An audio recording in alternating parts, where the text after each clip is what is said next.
তাদেরকে উচিত শিক্ষা দিয়ে বাড়িতে গিয়ে বিয়ে করবে সিদ্ধান্ত নিল কৃষাণু। হ্যাঁ বন্ধুরা, এমনটাই দেখা যাবে। বিস্তারিত জানতে ভিডিওটিতে লাইক দিয়ে চ্যানেলটি সাবস্ক্রাইব করে দেখতে থাকুন।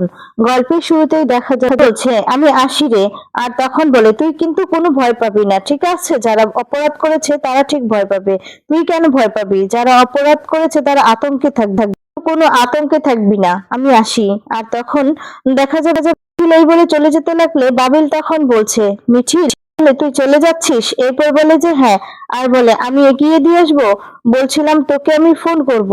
আর তখন মিঠিল বলে আমি আর তোমার ফোন এক্সপেক্ট করি না বাবিল, মনে হয় আমাদের যা যা কথা বলার ছিল সামনাসামনি সব কথা হয়ে গিয়েছে, মধ্যে আর কোনো কথা নেই, আমি আর তোমার ফোনের কোনো এক্সপেক্ট করি না। ফোন করলেও যে আমি ফোনটা ধরবো তাও কিন্তু নয়, আমিও ফোনটা রিসিভ করব না, প্লিজ তুমি আমাকে আর ফোন করো না। এই কথা শুনে অবাক হয়ে যায় সেখানে থাকা সকলেই। তখন কমলিনীকে বলে কাকিমা আমি আসছি, আমি ফ্রি হয়ে তোমাদের বাড়িতে সোজা চলে আসবো, আসি কাকিমা। ঠিক সেই মুহূর্তেই দেখা যাবে মিঠি অজ্ঞান হয়ে পড়ে যায়, মিঠিকে নিয়ে সবাই ব্যস্ত হয়ে পড়ে। আর তখন এদিকে কৃষাণু অবাক হয়ে যায়, কৃষাণু তখন ডাকতে থাকে আর বলে মিঠি তুমি প্লিজ ওঠো, কথা বলো। আর তখন বলে মিঠির জন্য কিন্তু খুব একটা ভালো হচ্ছে না, ওর পালসটাও তো মানে এরকম হচ্ছে, একদম লো। আর তখন বলে যে মেয়েটার উপর দিয়ে কি মানে টেনশন যাচ্ছে, এতটা টেনশন কি এই বয়সে সম্ভব? নতুন তখন এই কথা বললে এরপর বলে ওই বাবিল তুই জল নিয়ে আয় তো। আর তখন কমলিনী বলে আমার ব্যাগেই জল আছে, এই বলে কমলিনী ব্যাগ থেকে জল বের করে দেয়। আর তখন কৃষাণু চোখে মুখে ছিটিয়ে দেয়। এরপর বলে মিঠিমা ওঠ না। আবারও পালসটা চেক করে দেখতে পায় যে পালস একদম লো, পালস তো চলছেই না। আর তখন কৃষাণু বলে এ কি, পালস রেট তো একদমই লো। আর তখন বলে তার মানে ওর জন্য তো এটা কিছুতেই হবে না, এটা হয়তো বা টেনশন থেকেই হচ্ছে। আর তখন বলে টেনশন তো হবেই, ওর উপর যা যাচ্ছে, এতটুকু মেয়ে এত টেনশন নেওয়া কি সম্ভব? আর তখন প্রসম বলতে থাকে মিঠি মিঠি ওঠ না।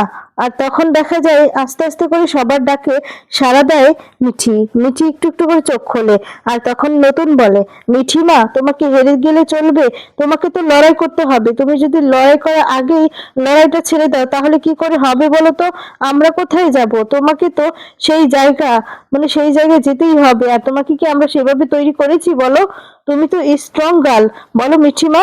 আর তখন কমলিনী বলে কিচ্ছু খায় না জানো তো, খাবারগুলো হয়তো বা ছুঁড়ে ছুঁড়ে ফেলে দেয় না কি করে আমি কিছুই বুঝি না, তা না হলে এরকম কখনো হয় বলো?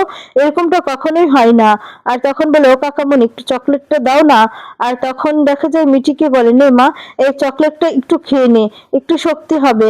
আর তখন দেখা যায় এদিকে ছোট কাকাই বলতে থাকে যে দিদিভাই এটা খাও, এটাকে চকলেট ভেবে খেও না, এটাকে এনার্জি বুস্ট হিসেবে খাও, এই বোঝটা এখন তোমার খুবই দরকার, তোমাকে যে প্রচুর কথা বলতে হবে ভিতরে গিয়ে। ঠিক সেই মুহূর্তে কুর্চি ফোনে ফোন আসে। কুর্চি তখন বলে যে হ্যালো, হ্যাঁ আসছি, মিঠি তো অজ্ঞান হয়ে গিয়েছে। অয়নদীপকে তখন বলছে এক্ষুনি আসছি। নতুন তখন বলে ওকে বলো না 2টি মিনিট সময় দিতে, এক্ষুনি ভিতরে যাচ্ছি, এই বলে ফোনটা রেখে দেয়। এরপর দেখা যায় যে দাঁড় করায়। আর তখন সবাই ভিতরে যাবে। এরপর কেন বলে ওকে ছেড়ে দিন, আমি আছি, আপনার আপনার মতো যান, আমি ওকে নিয়ে ভিতরে আসছি। কমলিনী বলে ওকে ফেলে কি করে যাব? তখন কৃষাণু বলে ওকে ফেলে কোথায় যাচ্ছেন, আমি আছি তো ওর সাথে, আমি ওকে নিয়ে যাচ্ছি, আপনারা আপনাদের মতো করে যান। আর তখন বাবিল বলে মা চলো ভিতরে আমরা যাই। আর তখন দেখা যাবে বলে তুমি আমাকে মা বলে ডাকবে না, যতক্ষণ না জানতে পারছি যে কি হয়েছে ততক্ষণ তুমি আমায় মা বলে ডাকবে না। আর তখন এই কথা শুনে মিছিল বলতে থাকে কাকিমা এরকম ভাবে বলো না, আর অন্যরকমও তো কিছু হতে পারে, সেটাকে অ্যাকসেপ্ট করে নেওয়াটাই তোমার উচিত। দেখো কাকিমা কারো জীবনের মানে দায়িত্ব কিন্তু আরেকজনের উপর থাকে না, এটা সবসময় মাথায় রাখবে, অন্তত সম্পর্কের ক্ষেত্রে তো আরো থাকে না। আর তখন বলে যাক মিঠি এরকম একটা ইম্পর্টেন্ট দিন, তোমরা মিঠিকে নিয়ে ভাবো কাকিমা, মিঠি এখন ভালো হয়ে গিয়েছে, ওকে নিয়ে ভিতরে যাও, এসব কথা মাথা থেকে একদম ছেড়ে দাও, আমি সময় মতো খবর নিব আর ফ্রি হয়ে তোমাদের কাছে চলে আসছি কাকিমা। আর তখন বাবিল বলে আমি কি তোকে এগিয়ে দিয়ে আসবো? আর তখন বলে না তার কোনো প্রয়োজন নেই, থ্যাংক ইউ, এই বলে মিঠি সেখান থেকে চলে যায়। বাবিলও কষ্ট পায়। এরপর সবাই ভিতরে চলে গেছে। আর তখন দেখা যায় বলে যায়, বাবিল, আমি কিছু না জেনে হয়তো বা কথা বলছিস, কিন্তু যা করেছিস একদম ভুল কাজ করেছিস। মিঠিলের মতন একজন মেয়েকে হারানো কিন্তু তোর বিরাট বড় ভুল। তখন ছোট কাকু বলে, দেখো বাবিল, সম্পর্কের মধ্যে কিন্তু একটা দায়বদ্ধ থাকে, আর সেই দায়বদ্ধ থেকে তুমি এভাবে এড়িয়ে চলে যেতে পারো না, বুঝতে পারলে? আর বলে, তোমার মনের মধ্যে যদি দুর্বলতা থাকে সেটাকে বরঞ্চ কাটিয়ে ফেলো। আর বাবিল তখন আর কিছুই বলতে পারে না। এরপর সবাই ভিতরে চলে যায়। দেখা যাবে কৃষাণু মিঠিকে বলছে, মিঠি, আর তখন মিঠি বলে, আমি পারবো তো? তখন বলে, পারতে হবে তোমাকে, তুমি পারবে। আমি তোমাকে হাল ছাড়তে কিছুতেই দেব না, কিছুতেই না। ঠিক আছে, তুমি ঠিক পারবে। আর তখন বলে, সবাই জানবে যে এই মেয়েটা, তখন বলে, মাই ফুট, সবাই কি বললো না বললো তাতে আমার কিচ্ছু যায় আসে না, জানলেই বা কি আসে যায় তাতে? হ্যাঁ, তুমি কেন দায়বদ্ধ করবে? যা ঘটনা ঘটেছে তার মধ্যে তো তোমার কোনো দায়বদ্ধ নেই, তোমার তো কোনো দোষ ছিল না। এদের উপর কি নির্ভরশীল করছে বলো তো? কিচ্ছু না। আমি যেটা বলছি তুমি বরঞ্চ সেটাই শোনো, বুঝতে পারলে? আর তখন বলো, ভিতরে চলো, আমাদেরকে ভিতরে যেতে হবে, তোমাকে ফাইট করতে হবে, তুমি কিন্তু একদম নার্ভাস হবে না। তখন মিঠিকে নিয়ে কৃষাণু ভিতরে চলে চলে এদিকে বলছে যে জঘন্য ঘটনা ঘটেছে স্যার, তার কোনো মাপজোপ নেই। বলছে, একটা মেয়েকে যেভাবে অপমান করা হয়েছে, এ থেকে সমাজের লজ্জার আর কিছু হতে পারে না। অপরাধী বলে যারা অভিযুক্ত আমার চোখের সামনে দাঁড়িয়ে আছে স্যার, তাদেরকে আজ শনাক্ত করার দিন। কমপ্লেন করেছে, সে নিজে এসেছে। কেন এসেছেন? সে কিন্তু একটা বাচ্চা, ঠিক আছে? সে কিন্তু নিজে ট্রমার মধ্যে রয়েছেন স্যার। আদালতে ঢোকার আগে তিনি বারবার করে অজ্ঞান হয়ে গিয়েছিল, সে বারবার করে ভয় পাচ্ছিল। আচ্ছা স্যার, এরপর বলবো যে একটা মেয়ে, একটা বাচ্চা মেয়ে, সবারই নিরাপত্তাটা কোথায়? সবাই মিলে এক জায়গায় বেড়াতে গিয়েছিল, সেই রাস্তায় সেইখানে এই ডাকাতি হয়, আর সেখানে একটা তরুণী মেয়েকেও অপহরণ করা হয়। এত হাজার চেষ্টা করার পরেও অপহরণটা আটকানো যায়নি, কারণ ওদের হাতে ছিল অস্ত্র, আর পরিবেশটাই এমন ছিল যে আটকানো যায়নি। ফলে এদের পরিবার হাজার চেষ্টা করেও মেয়েটাকে বাঁচাতে পারেনি, আটকাতে পারে। বাড়ির লোক ওই অঞ্চলটা তো চিনতেন না, তার জন্য তারা খুবই অসহায় ছিল। স্যার, মেয়েটিকে অপহরণ করার পর ছেলেগুলো ওই মেয়েটার সাথে কি করেছে, কতটা অপমান করেছে, কতটা অসম্মান করেছে, একমাত্র একমাত্র এই মেয়েটিই জানে। সারা জীবন ধরে সেই ক্ষত এই মেয়েটাকে বয়ে বেড়াতে হবে।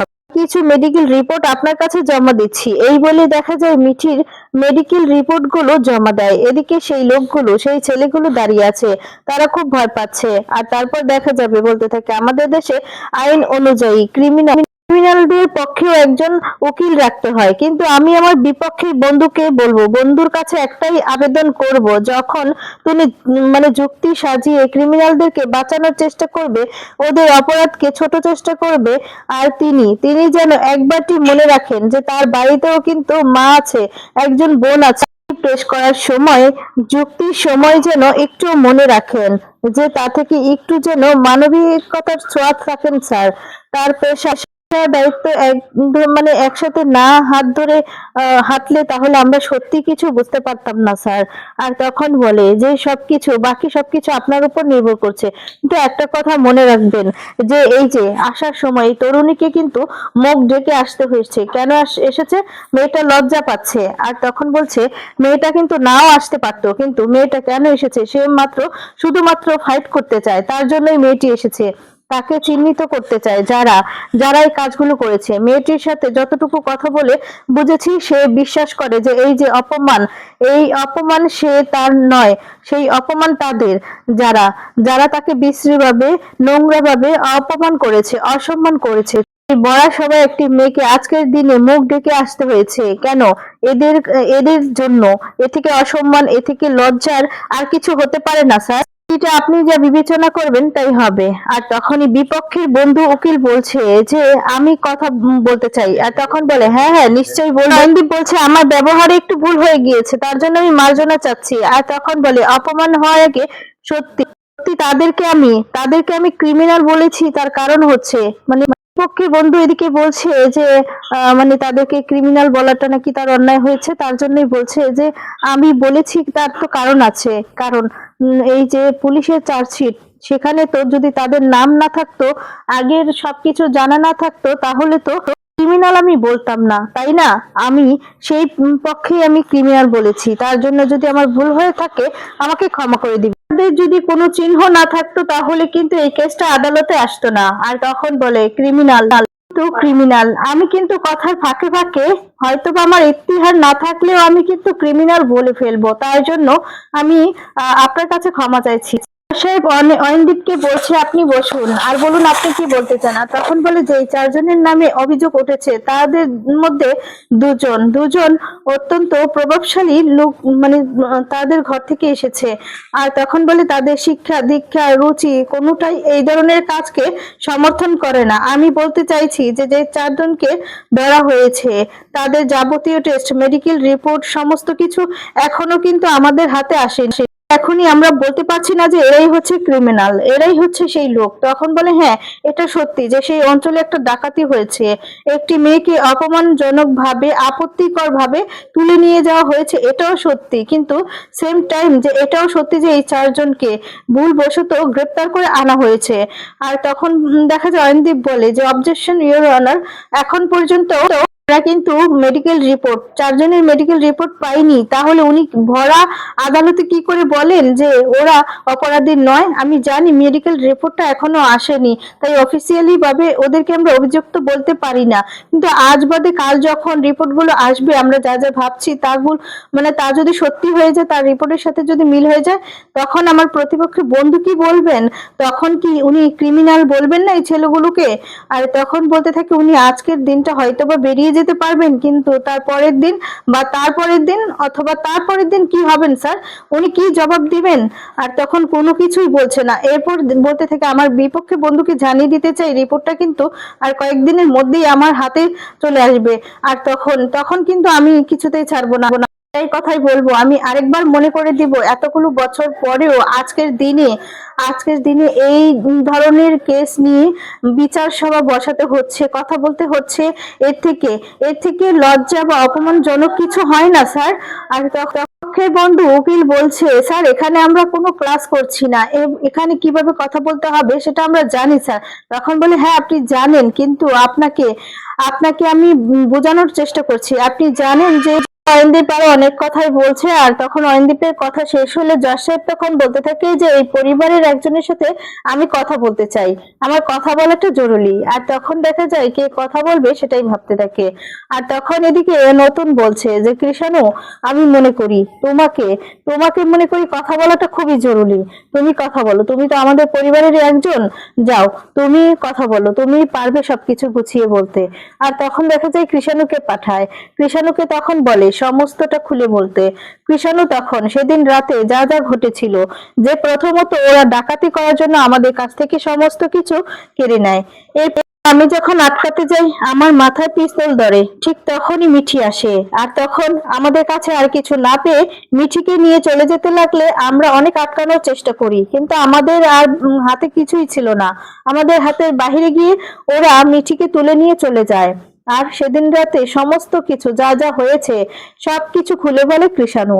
সবকিছু শোনার পর সবাই অবাক হয়ে যায়। তারপর এদিকে দেখা যায় আরো বলে যে ওই অঞ্চলই হচ্ছে আমার বাড়ি, আমরা সেখানেই থাকি, ওরা আমাদের বাড়িতেই যাচ্ছিল, ইনফ্যাক্ট আমি নিয়ে যাচ্ছিলাম।